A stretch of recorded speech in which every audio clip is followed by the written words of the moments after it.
Hey, welcome to the Producers Corner. Welcome back. Good evening. It is a good day. It was a good day. It's the Producers Corner. Back at it again with the 7th episode. It's your boy DJ Shades in the building.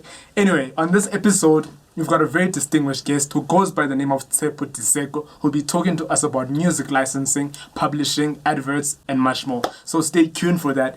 And on this episode, we decided to do things a little bit differently. We decided to have our own in-house saxophonist and guitarist, Squirrel and Sex and Dave Mondays, have them bless us with some vocals, you know. I mean, it's my first time hearing them sing, and they've been saying that they can sing. Today we get to see it. It is what it is. So Producers Corner, it's your boy DJ Shades in the building. Let's do it, yo. Away.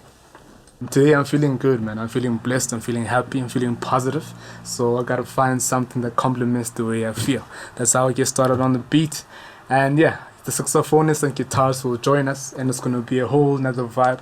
It's gonna be a vibe. So Producers Corner, yo. Away. Alright, so I found the synth that I'm using. It's a synth from Reason 11, this new Eurogate plugin. So yeah, I'm going with that synth as like the basis of everything. I don't like starting with the synth though, you know, because it tends to get a little bit complicated because you have to add other melodies. The synth is like something that you add on once you've added everything on, you know. It's like that icing on the cake that opens up the song.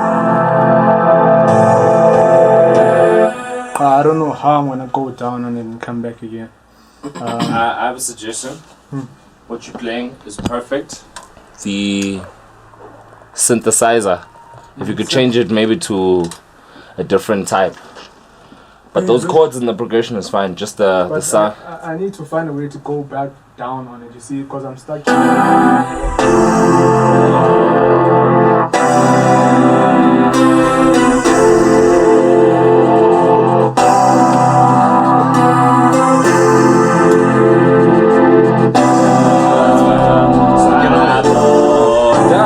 Shop 7. Stuff like that. Yeah. We're born in Shop 7.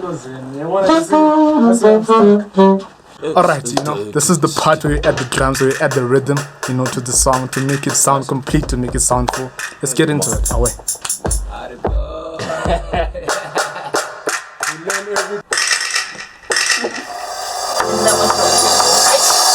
Ladies and gentlemen, how you feeling tonight? I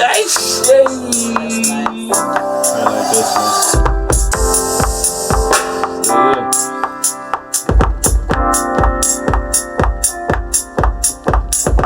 When you layer a sound, what? You want to get into the VL? Like, if you want to make a dance song, be the dance song. Can you see? Hey! Everybody, put your hands in the air. Hey man, y'all can see it's going down on the Producers Corner. Squatter's doing his thing on the keys. Dave Money just did his thing. You know, I'm letting the homies take over, man. They're the producers for the day. I'm just in the building, as always. What's the song about? It's following this type of. But it's about. Let's say it's about like a new beginning. Change, sure. Change, sit. One time. Shot. Sure.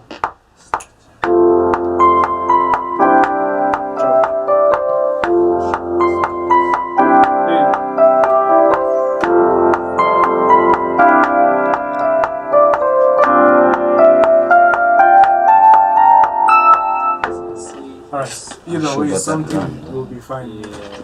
So now, this is the part, you know, where, you know, the homies are writing the songs, the writing process, you know, basically writing to what we have so far, you know, on the beat. As you guys have heard it, you heard Dave Money, you heard Squirrel on Sex.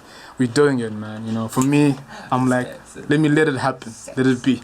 Yes, that's what I needed for this lyric. You see, let it be. Oh my gosh.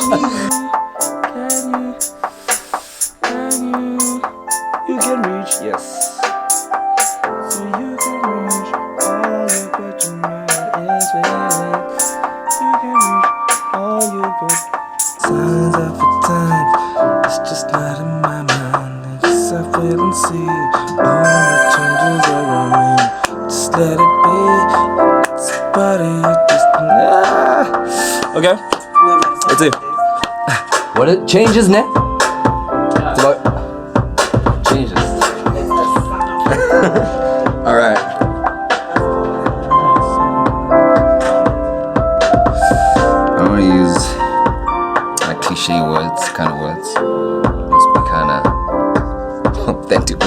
even make sense. What do I say here? Was it you believe? Yeah. If you believe, I'm talking about yes, you will. Yeah. If you believe, it's my love. If you Chorus! Then, hey. exactly. Swear, Yo. I've got it. What? You've got the hook. We don't have to say anything. Yeah. We can sing it. We make it memorable. We can linger it. Lingo, eh? Oh yeah. The lingo. And then you know who's gonna do the hook? The sax, the instruments. We're gonna sing the verses, and then the hook is gonna be the instruments. We're gonna have like a dog. And then we Come now. on the side. You know what I mean? Boom. That's right. Right here, David, my good side. Right here, David, yeah. It's your boy Dave Monday. That's how we roll. Innovative on the spot right now. Right. Boom, fire, sparks. That's how we roll. I'm like a magician. Now you see me. I'm ready. Okay. Live. Alright, let's get into it.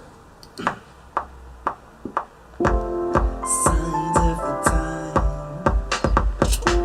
It's not just in my mind. Yes, I feel and I see all the changes around me. So let it be. It's a part of your destiny. You can reach your dreams if you believe. I will.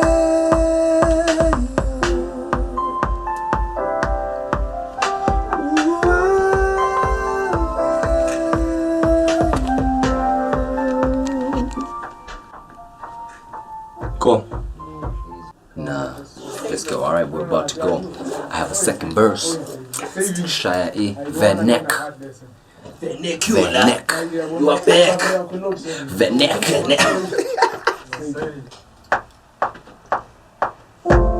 Kudala ndihamba, kudala ndizula, akho nto itshintshayo.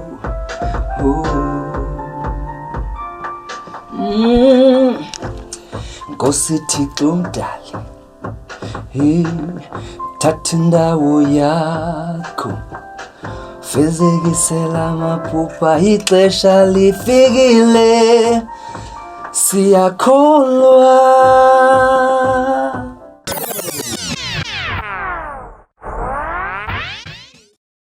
Brother, I just have a couple of topics that I would like to speak with you about.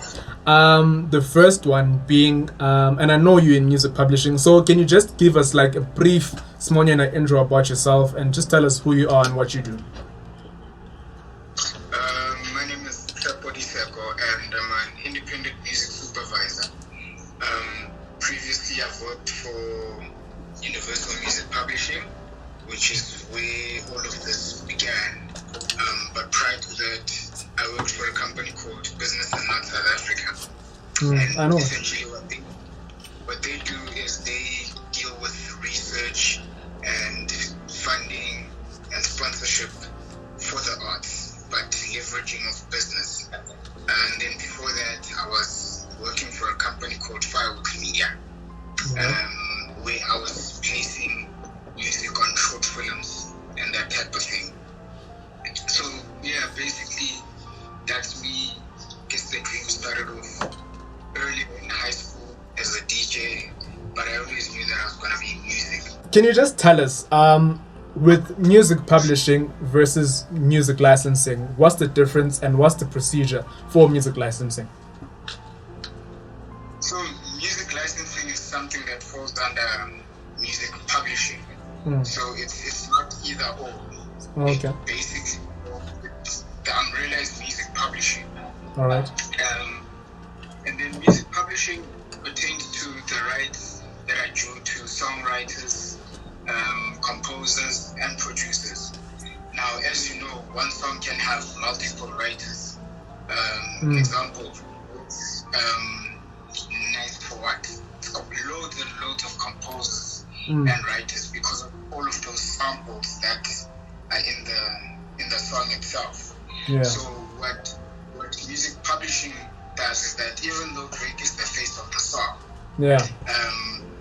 The songwriters and the composers and the producers have to be compensated for, you know, and that's essentially what we do. Licensing pertains to getting permission to use a song. Oh. In whichever way. So you could have a song and you want to sample, you get a license from us, you know. When you want to use a song in an advert, that is licensing, you know. When you get the permission, we give you a license to use it for whatever terms that we agree on. That is what a license means. All right. Now, it's important to sort of distinguish between music publishing and a record label. Although it's not unheard where you find that they all under one company, but traditionally the big majors are separate. So you have Universal Music Publishing, and then you have Universal Music, the record label. That's where it differs. So I was specifically under the publishing company. Although we do work hand in hand with the record label. Yeah. So the record label, what happens is that they would then, when they license the master recording, which is the actual sound, the final product that an artist has worked on, and they've got the master. Yeah. And obviously within the master, there's also lots of other people that they've worked with from a songwriting perspective. Yeah. So we are separate in that instance where the record label looks after the personality of the artist. So they are the ones that market, they distribute, they make sure that they develop the artist, they provide them with studio time and so forth. With us, we make sure that songwriters, composers, and producers under publishing are given the royalties on each and every song that they've worked on. I come in and I pitch the song to advertising agencies, film companies, and that sort of thing. So that's what my specific role is. The second question that I have for you is, like, when you're choosing the songs that you put on the adverts for ad campaigns, what do you look for in a song? Like, what does a song have to have? Like, is a certain genre that you look for? Is there a type of song that you look for? Is it a sound? Like, what does a song need to have in order for it to be considered to be in an advert? So it all depends on what the client brief is. The client will say, we're launching a new drink called, I don't know, DJ Shades, MCC. Oh, you're speaking into existence.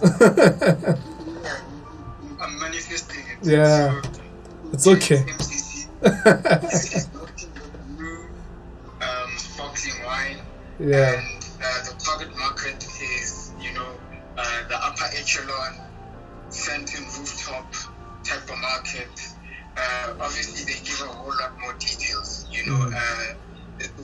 These are the regions where we'll be rolling out. These are the partnerships that we want to have. Can you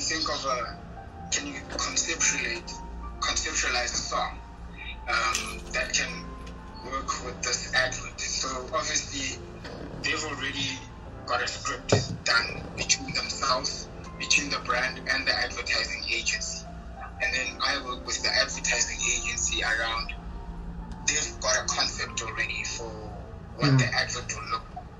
Then I come in and say, well, with this concept, I think maybe let's go with, I don't know, any song that you can think of, John Bon Jovi or something, I don't know. But whatever. Yeah, so it all depends on understanding a specific catalog or songs in general, I could think of something very quickly and it could be rejected, but what I look for specifically is the theme of the song. Does it match with the theme of the advert? Does the person who makes the song, does his personality, echo with the brand itself? All right. No, I feel you. I totally understand you. And what I'm understanding from what she's saying is that it goes deeper than just the song. With advertising, it's very, very, very difficult because remember, adverts appear on TV and they need to be family friendly. But with film, it's a bit, flexible because there's age restrictions.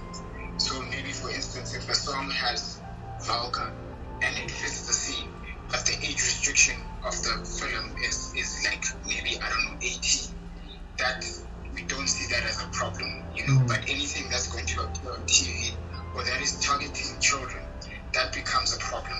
So the next question I have for you, is actually quite a bit of a long one, is like music licensing for independent artists. Is it something that an independent artist can do on their own? Is it something that you would recommend? And how much revenue could an artist expect from maybe one song being licensed in an advert? So there's a whole lot of factors that come into play, right? The first answer would be when you independent. I mean, it's great to be independent, right?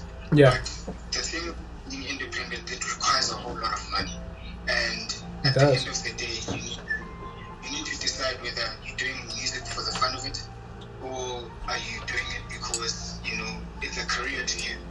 So if for you've got a rich background and you're able to throw money at your career without really expecting it, then that's fine, But if you want to make a career out of your music, that's where it becomes a problem because there's a lot of money that's required to developing a career and being able to, record music and take it to the right people. It could take time. Whereas if you affiliated to a major, they've got all those resources. They've got the resources to take your song to the advertising agencies. They've got those networks. They know people. So I think that's the difference in that it's much more strenuous to be individual. And I'm not saying they shouldn't be individual, but I'm just putting it out there that being individual is far more stressful and resource strenuous and expensive as well. A major won't work for everyone. Remember, they've also got a roster, and within that roster, there are priority artists. Hey, Brian, that's a fact. So when you rock up there and they just pick you up, I don't know, it's some talent show, it's for an ego, I guess, for them to say we picked up a new kid or whatever. Unless for some reason you just super blow up and then suddenly you move up the ladder and you become a priority artist. But generally, being an up and coming or an independent artist, I think there are other guys that you can look at. Guys like your mini majors, your ambitious. So those are the guys that they've got small rosters and somehow they managed to get most of their artists blowing. I think that's what I'm saying. You need to know what you want and what works for you. Research as well. All right. How other artists have been, treated, I guess, or how they've done business with other entities. Because the more knowledge you know, the better decisions you make. True. But back to licensing, it's very hard to license your own song unless you've got someone within an advertising agency who can say, well, I've got a friend of mine who's got this really dope song that I think it can be good for, I don't know, summer campaign. It becomes much better that way when you've got insight, when you've got someone within the insight who's vouching for you, because that's all it is about mostly. You could have all the talent in the world, but it's very hard to somehow make it without a champion within an institution to say DJ Shades is really great.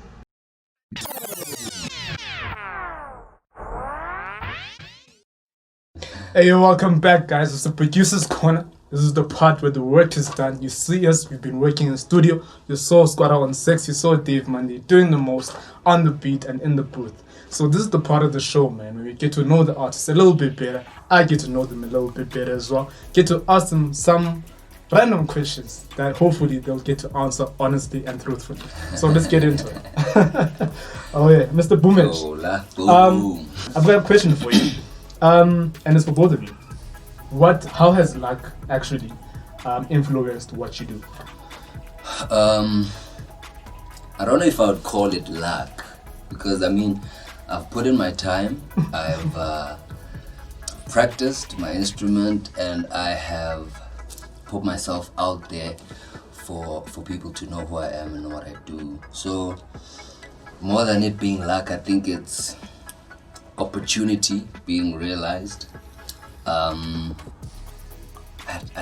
don't think luck has that much to do with it, because you put yourself out there and lo mntu uyakubona and then you progress.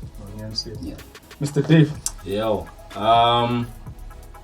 there's this meme, I think it was Denzel Washington, just to echo what Tuskar is saying, where hard work and opportunity meets together. That is what luck is. Yeah. So luck essentially would be what you create it for yourself, what you make it out to be. You'll only have a lucky situation if you're ready for that situation. Boom. So yeah, that's what I think. All right. Oh wait, sorry, to answer your question, what has it done for me? It's done a lot. I'm on Producers Corner, shout out. I'm originally from Cape Town, so I came to Johannesburg having done a significant amount of work in terms of what I need to do, and the opportunities are what brought me the luck that I have. All right. Okay. All right. The second question I have for you, it's a very broad question. What has music taught you? Life. Discipline. All right. Love. Important. Discipline.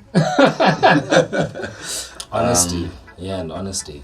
Sure. So the last question is: studying music and having studied music, how do you feel it differentiates you from everyone else? Okay, so for me, it gave me a lot of understanding behind how to do it properly and how to put it together. I started by playing by ear and singing, but then when I got to school, they would say, this is a C major 7th chord, and I'll be like, oh, that's what it is. Yeah, but because it's been there all my life and I've just been doing it, so it gives you a better understanding maybe than Umdu, who is just thumb sucking it like I did when I started, and just vibing from what I hear, because now I know what to do in order to make it sound good. I know what alternative chords I could use to take this song this direction and that direction to give it a little bit of spice. Most people didn't study music. That's our listeners. They didn't study music, so they're not gonna look out for, that chord was nice. That was like a flat 15, whatever. They want the simple stuff, the sing-alongy stuff that we all know, kind of folk stuff that we grew up on. And we end up simplifying everything that we've studied to adapt. To kind of adapt and be able to sell. All right. What about you, Mr. For me, the education of music was served as a tool to sort of help me express myself more, articulate myself in music more, but also very importantly, just what he mentioned also, I think it helped also work with other musicians, because you get situations where there's a language barrier, and I'm not talking about us speaking, but a musical language barrier, because there's certain principles of music that just stand no matter what. you know. So having the knowledge of music makes you, okay, you understand how to communicate. Okay, let's do this, let's move through this or whatever, instead of saying, no, I want you to feel like this or whatever. Just call it out as it is, theoretically or something. So Alright. Okay. Gents, thank you for your time. Thank you for being a part of the Producers Corner. You know, I appreciate it. I wouldn't have done this show, and I wouldn't have started on it, you know, without the two of you, man. You know, you guys gave it that extra spice, you know, that extra theory and that extra level. So thank you, man, for your time for this interview, and I hope to work with you guys again. And I wish you guys all the best in your individual careers and in your careers as a crew or a group or whichever direction you choose. But I wish you all the best, and thank you for joining us. thank you so much. Anyway, you guys have heard it. It's the Producers Corner, episode 7. It's your boy DJ Shades in the building. It's a wrap. You guys have heard it for yourself. It's the Producers Corner. That was our 7th episode. Thank you to our guest Tshepo Diseko, who gave us some dope insight, man, into music publishing. Something very important. Adverts, you know, it's a very important role that we need to be aware of as artists. Thank you to our resident saxophonist Squadron 6 and Dave Monday for giving us the beautiful music. You know, thank you for tuning in. Thank you for watching and being a part of the show.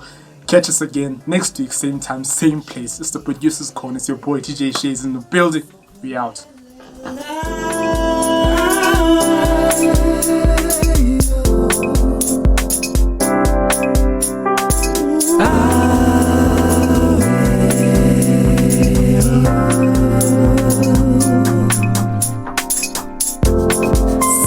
of the times. It's not just in my mind. Yes, I feel and I see all the changes around me. So let it be. It's a part of your destiny.